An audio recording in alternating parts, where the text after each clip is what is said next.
역대상 21장 3절부터 8절입니다. 다윗이 인구 조사를 이제 강행을 시켰습니다.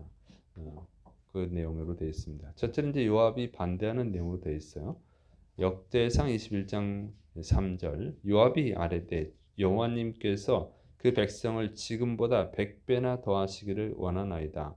내 주 왕이여 이 백성이 다 내 주의 종이 아니니까 내 주께서 어찌하여 이를 명령하시나이까 어찌하여 이스라엘이 범죄하게 하시나이까 하나. 예. 자, 이 다윗이 요압에게 전쟁에 나갈 수 있는 용사의 숫자를 보고하라고 이제 명령을 했죠. 그래서 요압이 하나님이 지금 이스라엘 백성의 숫자보다 100배나 더 많아지게 해주시를 원합니다. 그러나 인구 조사하는 것은 하나님께 죄를 범하는 것입니다라고 반대를 했어요. 요압이 인구 조사하는 것, 이제 전쟁에 나갈 수 있는 용사의 숫자를 조사하는 것이 범죄라고 판단을 했다는 거죠. 그리고 강력하게 지금 반대를 하고 있어요. 이건 정말 특이한 일이죠. 요압이 어떻게 그렇게 그걸 죄라고 판단을 했을까요? 그리고 왕이 시키는데 그것을 반대했다. 특이하죠. 그 암몬 자손하고 싸울 때도 혹시라도 자기가 이겼다 이런 얘기를 들으면은 이제 문제가 생길 것 같아서 다윗에게 와가지고 마지막에 그 함락을 시키라고 할 정도로 다윗의 눈치를 보는 사람 아닙니까? 물론 이제 다윗 요압이 또 다른 일은 이제 다윗이 원하지 않는 일을 하기도 하지만 어쨌든 이렇게 이건 범죄다 하는 것을 이렇게 판단한다는 건 정말 특이한 일이죠. 그리고 이걸 무조건 반대하는 거 이렇게 강력하게 반대하기는 쉽지 않은데 이렇게 반대를 했다고 하는 것이죠. 자, 이것은요 왜 그랬을까? 하나님이 요압의 마음을 움직여서 다윗에게 기회를 주는 거죠. 이 죄를 범하지 않을 수 있도록 기회를 주는 거예요. 그러니까 다윗이 이 나단 선지자 또는 갓 선지자하고 의논하고 했어야 되는데 의논하지 않았단 말이에요. 상담을 하지 않은 거예요. 그러니까 이것이 죄인 줄 모르잖아요. 그러니까 하나님이 기회를 주시는 거죠. 그러니까 하나님을 보면은 이 성경을 잘 보면 하나님은 악한 자에게도 돌이킬 수 있는 기회를 주십니다. 그래서 이 아합이 아람과 전쟁할 때 400명의 가짜 선지자들은 전쟁에 나가면 이깁니다. 무조건 나가십시오. 이렇게 했죠. 그런데 미가야 선지자는 전쟁에 나가면 죽습니다. 하나님이 저 환상을 봤는데 하나님이 이 거짓말하는 영을 그 선지자들에게 넣어서 이렇게 거짓된 예언을 하게 하는 것입니다. 이렇게 해가지고 가르쳐 주셨단 말이에요. 전쟁에 나가기 전에 가르쳐 주죠. 그리고 사울 왕의 경우도 마찬가지죠. 사울 왕의 경우도 다 하나님이 이미 사무엘을 통해서 다 가르쳐 주셔요. 하나님이 버렸다. 이런 건 다 가르쳐 주는데 그러니까 회개할 수 있는 기회를 주는 거예요. 그래서 요압이 이렇게 하는 것은 하나님이 회개할 기회를 주시는 거죠. 그래서 하나님은 보통 기회를 줍니다. 근데 사람이 그거를 못 깨달을 뿐이에요. 여러분의 삶에도 마찬가지예요. 하나님은 항상 기회를 주십니다. 자, 그래서 이 기회를 줬는데도 불구하고 이 다윗은 재촉을 합니다. 계속 이것을 숫자를 파악하라고 그러죠. 그래서 이제 요압이 숫자를 파악합니다. 역대상 21장 4절부터 6절. 왕의 명령이 요압을 재촉한지라.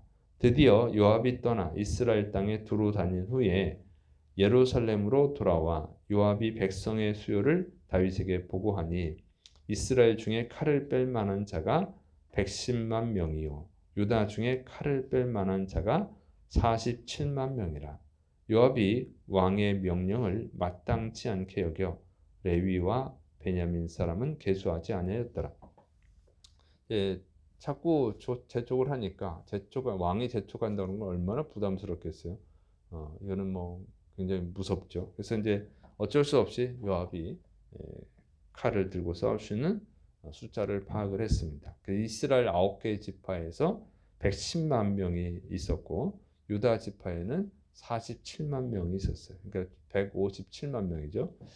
그런데 이 레위 지파 또 베냐민 지파는 조사하지를 않았다는 거예요. 요압이 마음에 안 들어서 이건 죄인데 하고. 자, 그래서 레위 지파, 베냐민 지파를 포함한다 그러면 약 180만 명 정도 되겠죠. 그러니까 엄청난 숫자죠. 전쟁에 나갈 수 있는 용사가 180만 명이나 된다는 거예요. 엄청난 숫자죠.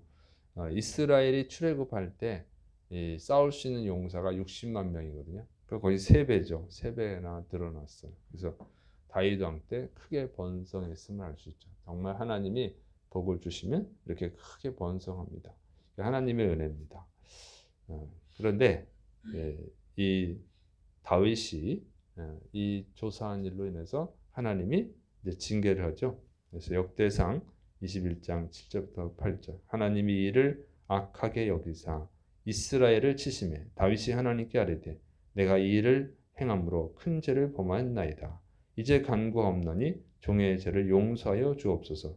내가 심히 미련하게 행하였나이다 하니라. 예, 다윗이 인구 조사를 해서 하나님이 징계하신 거예요. 그러니까 다윗이 자신이 미련한 죄를 지었다고 회개를 합니다. 여기서 보면은 다윗이 하나님이 정말 사랑할 수밖에 없는 사람이다 하는 것을 알 수 있어요. 보통 사람은 이 잘못돼도 이래서 그렇고 저래서 그렇고 핑계를 대죠. 그러니까 사울 왕이 대표적이 그렇죠. 그래서 아말렉 족속과 싸웠을 때 전리품을 취하지 말고 다 불태우라고 그랬는데 왜 그 말을 듣지 않았냐? 그러니까 하나님께 제일 좋은 거 드리려고 그랬습니다. 이게 핑계를 대죠. 하나님은 순종을 제사보다 더 귀하게 여기신다. 그랬더니 이게 말이 안 되잖아요. 이거 제일 좋은 거 드리려고 그랬는데요. 그랬는데 그거보다도 순종이 더 중요하다. 그랬더니 백성들이 두려워서 그랬습니다. 네. 백성 탓하는 거죠. 그래서 이제 백성 탓. 이렇게 자꾸 이렇게 저렇게 핑계를 대는 거예요. 근데 다윗은 핑계를 대지 않아요. 잘못했습니다. 하는 거죠. 그래서 다윗이 하나님이 주는 그 회개할 기회를 놓치긴 했지만 이런 범죄를 짓지 않을 기회를 놓치긴 했지만 잘못한 것을 알았을 때 곧바로 회개했다는 것이죠. 그러니까 누구나 실수할 수 있어요. 누구나 기회를 주지만 사람이 잘못되려면 아무리 얘기해도 안 들어요. 그런데 그 다음에 일이 잘못되고 나면은 깨달아야죠. 아, 이게 잘못했구나. 이걸 깨달을 수 있어야 되잖아요. 그리고 회개할 수 있어야 된다고 하는 거예요. 그게 믿음이고 지혜입니다. 그래서 누구나 잘못할 수 있습니다. 그러나 빨리 인정하고 회개하는 것은 하나님의 은혜를 받을 수 있는 사람만 할 수 있어요. 그래서 이왕이면 죄를 범하지 말아야 되는데 죄를 범했을 때는 빨리 인정하고 회개해야 될 줄을 믿으시기 바랍니다. 그러면 하나님 또 사랑하셔요. 은혜를 베푸십니다. 기도하겠습니다. 사랑이 많으신 하나님 아버지, 우리에게 다윗과 같은 믿음과 겸손과 회개의 지혜를 주시옵소서. 예수님의 이름으로 감사하며 기도드립니다. 아멘.